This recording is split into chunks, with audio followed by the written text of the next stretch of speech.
Hi, Robin with Oxy-Dry.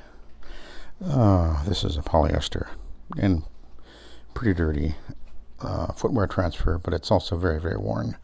Major pile distortion going on here. So we're going to give it a clean. I obviously vacuumed it, and I pre-treated these areas with Suspend out of my trigger sprayer. And I'm going to clean with first going to scrub and apply the solution with a hog's hair fiber pad, and then I'm going to be using the green stripe Rubbermaid over there. And actually there was a couple of really obvious stains over here, color added it looked like, and I treated them and they've actually faded away almost completely already, which again is something that seems to happen a lot with I'm not sure if it's actually the Suspend or the stabilized CO2, which I have in here as well in the trigger sprayer at 3000 ppm, so it seems to work really well, I guess. So, but anyway, let's clean. Now the other day I actually replaced the bearings on this thing the other day. I realized I was having a problem, but I fixed it, and anyway, not a big deal, all fixed. Oh boy, look at that clean. You know, it's interesting. Over the years, I've mentioned many times how, as I've cleaned with these the rotary machine and opium machines and other things, how we've been doing this now. We're in our 30th year now, and I have never seen the rotary do any tip blooming. I've had people say that the rotaries do, and I've said this before, and yet there's some, I guess it's a persistent myth out there that you're going to cause tip blooming with your rotary. But you know what? Here's the thing: if you know what you're doing and you understand how to use these machines, it isn't going to happen. And the other day, I was talking to Brandon, my friend, and and I said something to him, and then he ran with that, and he made a really cool little short about that. And because I had done another video where I was showing the TSC, or the total solution control head, and while I was demonstrating it, I actually caught a fly in the airflow. It was really hilarious.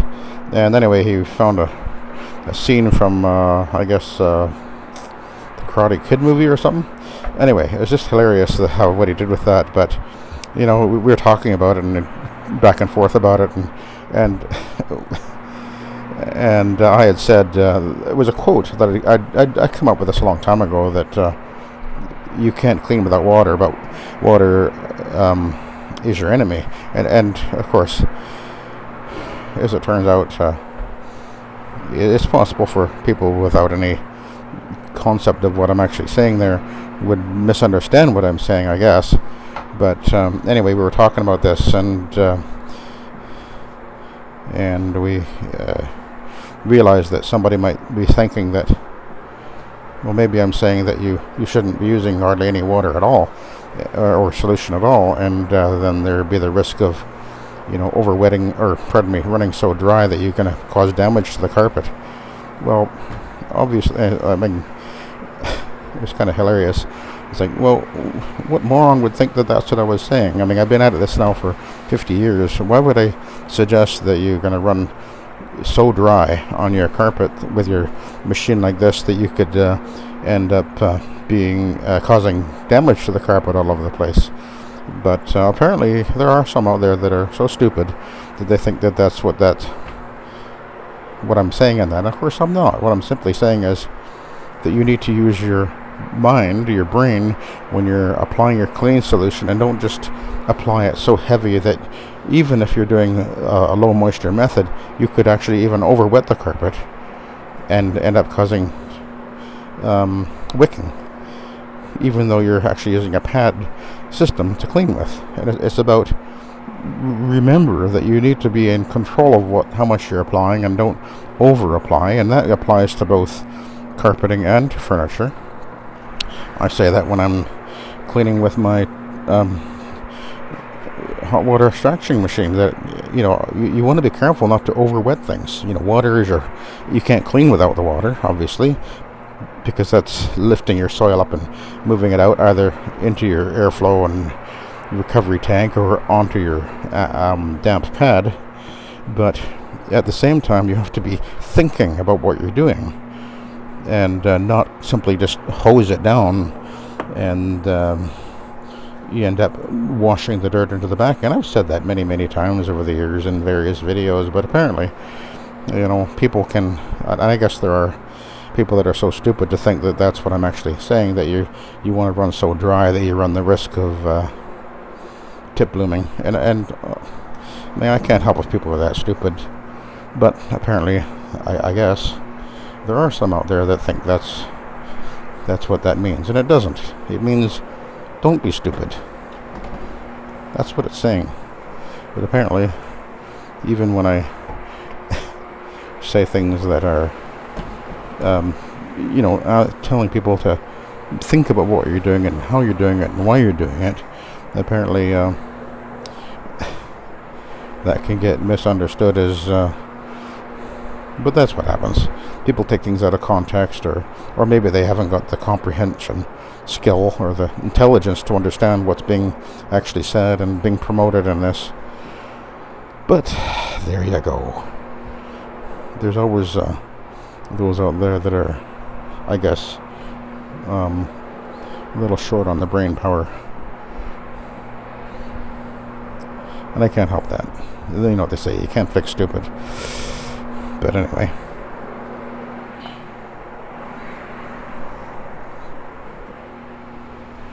So you can see this is cleaning really well.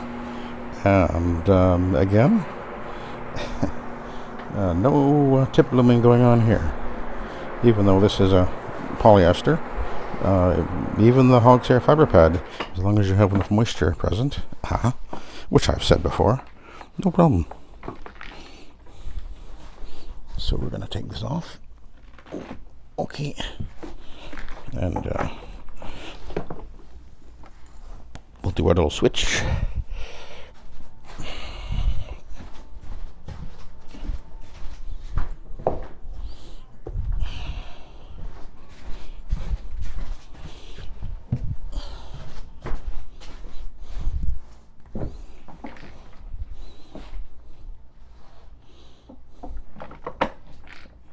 Oh, that reminds me.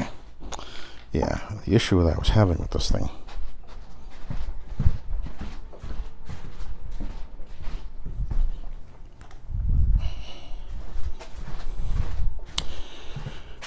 This being a center feed machine, as it feeds down through the center on these thicker pads, it actually kind of pushes up the center of the pad up against the outlet. And if I don't put that deflector there, what'll happen is it'll tend to choke off the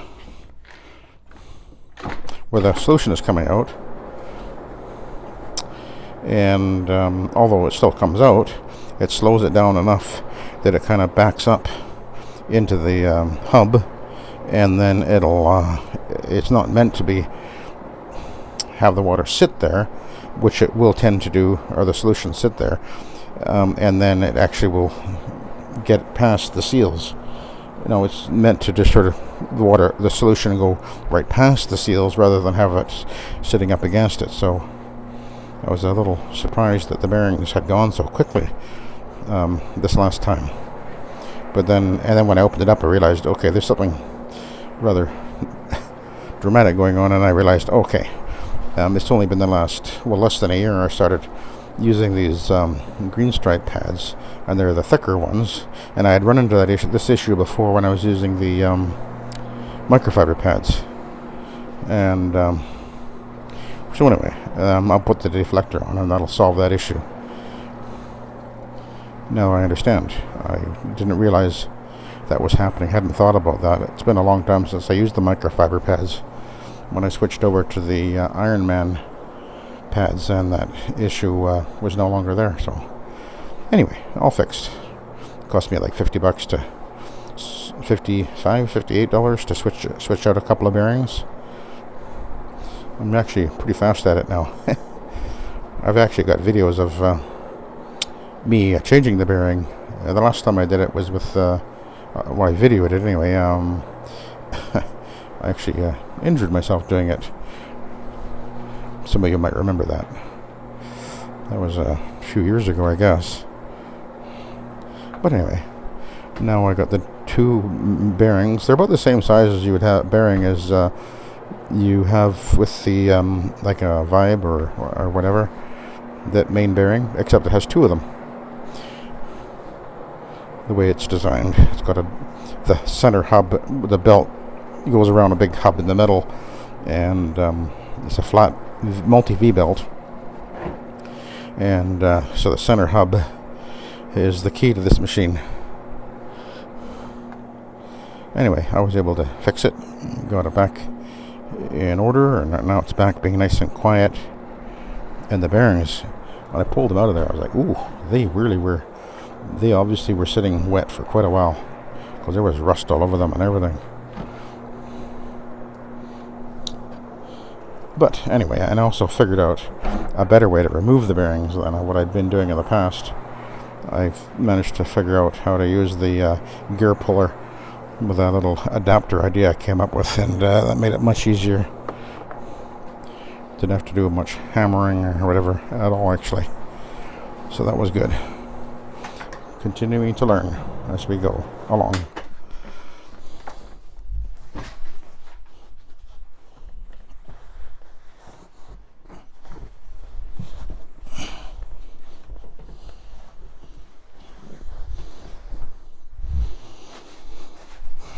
But looking a lot better.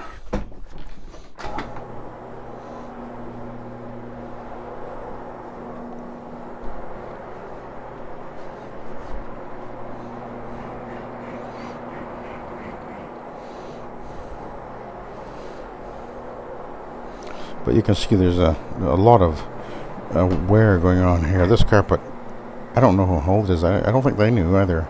I think it's at least 5 years old, but really quite worn here. Okay, we're going to go and do the family room now. Anyway, thank you for watching. Have a good day.